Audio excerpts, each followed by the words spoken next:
Hello Aquarius, Sun, Moon, Rising, Venus, Signs, kamusta kayo? Sana po nasa mabuti kayong kalagayan.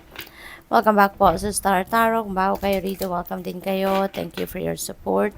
I truly appreciate it. God bless you all. Okay, Aquarius? Una mensahe po ninyo, we have 8 strength. And so maybe there is a situation na kailangan ninyong magpakatatag, no, tibayan ng inyong loob kasi maaaring ito ay baka napaghihinaan kayo ng loob dito, no? Baka kayo ay nahihirapan, baka kayo ay parang nagdadalawang isip kayo, kaya ko ba tong solusyonan? Kaya ko ba tong harapin? Kaya ko ba tong mapanindigan? Mga ganun, ano? Kaya kailangan ninyo na tibayan ang inyong loob, okay? Activate your inner strength. Yan, napakaganda nito. 9 of Cups. This is wish fulfillment, no? Kaya marami siguro kayong mga wishes dito na maaring matupad yun na. Maybe these are your wishes coming true sa ngayon, Aquarius. This is really good. Or, pwede rin naman, Aquarius, na ang mga ganap dito sa buhay ninyo could be something na tawag dito, yung bang magiging masaya ka dahil kung ano yung mga heart's desires ninyo, maaaring nandiyan dyan na mga dreams ninyo, nandiyan dyan na. It's also a time for falling in love, no? If you are single, baka dito ninyo makikilala na yung potential ninyo na maging jowa, di ba? Maaari din na papasok na sa bagong love and romantic relationship ang iba sa inyo if you are still single, Aquarius. So, masaya to, no? This is happy times para sa iyo. We have Ace of Wands. Ayan. So, dito sa Ace of Wands is, this is a new beginning energy. At maaari din na magsisimula kayo dito ng bagong karera, bagong trabaho, diba? Bagong negosyo. This is something na you are very passionate about, no? Nasisimulan ninyo.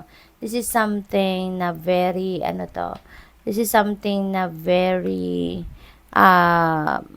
exciting para sa iyo kasi maaring matagal nyo nang gusto na magkaroon ng ganito sitwasyon, ganitong opportunity, pero ngayon, no? Ngayon lang to dadating, pero kayo talagang you've been hopeful, no? Siguro na magkaroon ng ganito. Kaya ngayon, pagdating ng ganitong oportunidad, talagang overwhelming yung saya, no? Na maaaring mararamdaman ninyo rito. This could be bagong career, bagong trabaho. There could be travel as well, no? So, it could be anything. Empress, napakaganda, no? Kasi si Empress, very abundant and prosperous energy ito no? Kaya talagang, siguro siswertehin din kayo pagdating sa pera sa ngayon, financial blessings and financial opportunities na maghahatid sa inyo ng financial comfort siguro, paparating sa inyo, no? Parang magiging sitting pretty kayo rito, no? Pagdating sa pera, yung parang kayo nakaupo lang, may dumadating na pera, kayo nakaupo lang, merong biyayan dumadating, yung mga ganun ba? This is also very nurturing and sensible energy, kaya pwede rin na ang iba sa inyo rito, baka kayo ay talagang may inaalagaan din, ano? Baka hindi lang yung pamilya ninyo inaalagaan ninyo, maybe nag-aalaga din kayo ng mga bata, no? Mga anak ng ibang tao, baka you are caregiving, baka may mga inaalagaan din kayong elders, mga ganun ba, no? So, baka yun ang trabaho ninyo, baka yun din ang career ninyo, or pwedeng, yun ang racket ninyo on the side, di ba? May inaalagaan kayo. At kumikita kayo dyan. What else? We have robbery. Mag-iingat kayo. Okay? This is a warning para sa'yo na kailangan ninyo na maging extra maingat, no?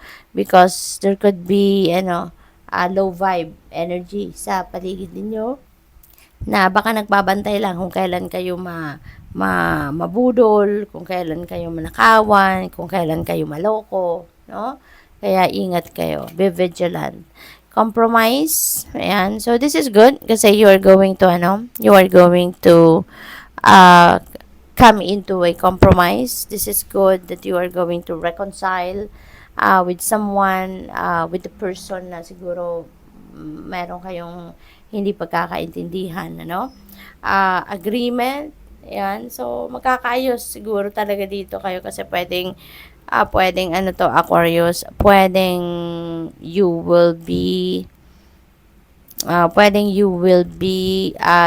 talking with someone na ngayon na you'll try to patch up kung ano man yung hindi ninyo na pagkakaintindihan. So, pwedeng ganun, no?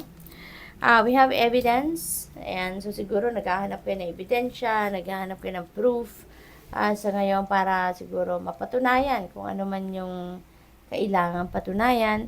Baka investigador kayo, baka yun ang trabaho ninyo, hindi ba? Pwedeng ganon, detective, yung mga ganon, ano? What else? We have triumph. Yeah, magtatagumpay kayo rito.